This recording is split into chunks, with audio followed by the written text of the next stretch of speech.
Tama na. Ano to? Wala na namang ulam? Mahal, pangako bukas may kakainin na tayo. Sinabi mo rin yan kahapon. Paano tong anak natin, ha? Paano natin ito bubuhayin? Mahal, please, magtulungan tayo. Makakaahon din tayo dito. Ayoko na. O ito, ikaw na maghalaga niyan. Mahal, please, wag mo naman kaming iwan. Babalik na ako sa dati kong buhay. Sa buhay na nakakain ako na masarap. Sa buhay na nakakapag-party ako. Sa buhay na prinsesa ako. Ayoko na ng gantong buhay. Mahal, please, babawi ako. Kaya mo na yan. At wag na ako gugulin, ha? Anak, pangako hindi kita iiwan ha. Nandito lang ako para sa'yo. Hindi kita papabayaan. Okay, Mr. Ramon? Ma'am, tanggap na po ba ako sa trabaho? Sorry sir. Based sa resume mo, hindi ka pala nakapagtapos ng college. Ang hanap po namin is college graduate. Uy Ramon, mukhang galing ka sa interview ah. Natanggap ka? Hindi nga eh. Baka may alam kang pwede kong pasukan ng trabaho. Pwede ako. Sige, sabihan kita ha. Salamat Susan. Dami naman basura dito. Ramon! May hiring daw yung kakilala ko at pwede ka daw doon magtrabaho. Ha? Talaga? Sa wakas, mabibilin ko na lahat ng pangangailangan ng anak ko. May anak ka pala? Oo. Iniwan kami ng nanay niya dahil di niya kaya tong gantong buhay. Hayaan mo, hindi mo deserve yun. Wow, ang bilis. May pumalit na agad sa akin. Mali ka nang iniisip. Alam mo ba Ramon, nabibili ko na lahat ng gusto ko ngayon. Kumakain kami sa magandang restaurant at nakatira ako sa mansyon. Ha? Honey, tara na. Ipag-shopping pa kita mamaya. Baka malit pa tayo sa dinner natin. Okay honey, papunta na. At ikaw babae ka. Kung ayaw mong masira ang buhay mo, layuan mo yung lalaking yan. Bakit ang kalat dito?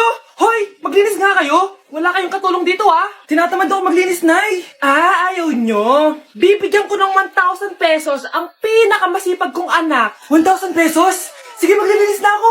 A few moments later. Nayo, nagwawalis ako. Nawalis ko na yung buong bahay. Wow, ang sipag. Nay, parang ako yung pinakamasipag oh. Deserve ko ng 1,000 pesos. Aba, himala. Ang saya-saya pa maghugas ng plato, Nay. Nag-enjoy ako. Himala, ang sisipag niyo ah. Oh, Kyle, bakit wala kang ginagawa? Ayaw mo ba ng 1,000 pesos? Nay, ako po ang pinakamasipag sa kanila. Ha? Paano ka naging masipag? Hindi ka naman naglilinis. Oo nga, Nay. Mas deserve namin yung 1,000 pesos. Araw-araw ako naglilinis ng buong bahay. Samantalang sila, walang ginagawa. May video ako dito, Nay. Gusto niyo pong makita? Totoo ba to? Nay, magpapaliwanag kami. Kyle, eto 1,000 para sa'yo. Thank you, Nay! Simula ngayon, kayo na ang maglilinis sa buong bahay.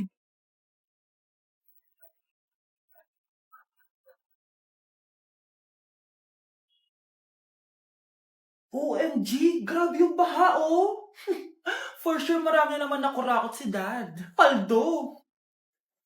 Oh, Jessica, ba't ang aga mo? Di ba traffic kasi baha? Ay, opo, ma'am. Baha nga po eh. Kaya pinag-helicopter na ako ni Daddy para safe ako. Kawawa nga po yung mga tao eh. Wow, sana all. Yes, Daddy? Opo, nandito na po ako sa school. Yung baon ko 1 million ha. Send mo na. Ha? 1 million yung baon niya? No! Binasa mo yung Chanel bag ko! Sorry, Jessica. Alam mo ba kung magkano to, ha? 600,000 to! Mas mahal pa to sa bahay nyo! Napakamahal naman yan. Whatever. Papabili na lang ulit ako. Salamat ka, mabait ako. Nahiya naman tong 300 peso na bag ko. Be, tara sa kantin. Nag-crave ako ng siomay tsaka ng kwek-kwek. Tara. Pwede bang sa Wolfgang na lang tayo mag-lunch? Hindi kasi ako sanay sa mumurahing pagkain. Be, anong kala mo sa akin? Anak ng CEO? Ano ba yan? Hindi ba kayo binibigyan ng allowance ng daddy nyo? Ako na nga lang. Hindi ka naman ganyan dati. Okay, class. Si Cheska na ang bago nating treasurer. Ma'am, wag si Cheska. Kukurakutin niya lang yung class funds natin. Parang tatay niya. Flood control, ayaw. Gastos, gusto. Kaya mayaman si Cheska kasi korap ang pamilya niya. Ang laki ng tax na binabayaran ko. Sa Disney Princess pala natin napupunta lahat. Habang kami, binabaha na dito. Ikaw pa helicopter lang. Wow, napaka-lavish mo naman. Tsaka, pera muna ako nito Chanel bag mo May ambag din ako dito, no? Hindi kami titigil hanggat walang nakukulong. Deserve yung magdusa. Nay! Yes, anak! Si tatay po kasi nakita ko po ng isang araw may kasamang ibang babae. Humanda yung tatay mo sa akin. Few moments later. Mars! Uy, Mars, anong ginagawa mo dito? Mars, may problema ako. Ano yun, Mars? Pinalayas ako sa amin, Mars. Hala, bakit ka pinalayas? Nalaman nila na buntis ako. Buntis ka, Mars? Mars, di ko alam gagawin ko. Kalma ka lang, Mars. Mars, pwede bang dito muna ako manirahan? Ha? Ba't di na lang doon sa nakabuntis sa'yo? Yun na nga, Mars. Nandun ba asawa mo? Wala siya dito. Bakit mo hinahanap, Mars? Eh, sabi mo doon sa nakabuntis sa akin. Ha? Si tatay po kasi, nakita ko po ng isang araw may kasamang ibang babae. Walang iya ka, Mars! Nay, ang taas ng grades ko, oh. Congrats. Kain tayo sa labas, Nay. Sabi niyo, pag mataas grades ko, kakain tayo. Wala akong time, anak. Nay, nagugutom po ako. Anak, may ginagawa ko. Nay, di po ba kayo magluluto? Ano ba yung anak? Ang tanda mo na, di mo pa rin kaya magluto para sa sarili mo? Kita mo ang dami ginagawa dito? Storbo to. Sige po, Nay. Ako na lang po magluluto. Mari! Oh, Mari, ba't parang takot ka? Ang dami na kasi nawawalang bata sa barangay natin. Yung kapitbahay natin, 4 na araw na nawawala yung anak niya. Baka naman nag-away lang sila tapos lumayas yung anak niya. Basta ikaw, Scarlett, palagi kang mag-iingat, ha? Sige po, tita. Masyado ko nagpapaniwala sa fake news, Mari. Nay, tignan niyo po yung drawing ko, oh. Ang ganda, anak. Di mo pa naman nakita, eh. Nay, punta po kayo sa school bukas. Kakanta po ako sa stage.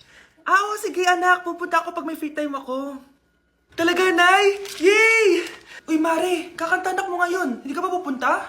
Hindi na siguro, Mare. Marami pa akong gagawin. Hinihintay ka nun. Pagbigyan mo na. Minsan lang. Naku, Mare. Sagabal lang yun sa trabaho ko. Sige na. Marami pa akong gagawin, no? Nasaan ka na ba, Nay? Malapit na akong tawagin. Hindi ka mahal ng nanay mo. Mahal ako ng nanay ko! Tao po. Bakit po, sir? Kayo ba yung nanay ni Scarlett? Opo. Ma'am, nawawala po yung anak nyo. Ano?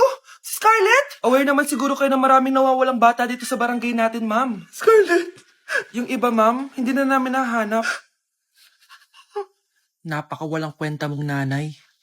Disturb mo yan. Tay? O anak. Si nanay kasi kahapon pwede umuwi. Ano na kaya nangyari doon? Busy lang yung nanay mo. O siya, may good news ako sa'yo. Malapit na tayong yumaman. Anong ibig sabihin nun, Tay? Basta, hintayin mo na lang.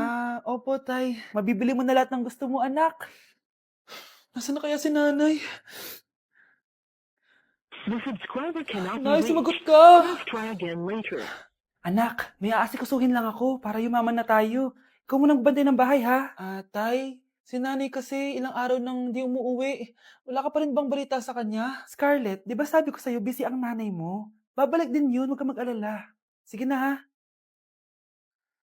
Kainis, wala na naman signal. Kailangan ko tawagan si nanay. Naku, Mare, tigilan mo na ako, ha? Scarlett? Aling Rosa? Bakit po? Bakit nandito ka? Hindi ba dapat nasa burol ka ng nanay mo? Burol?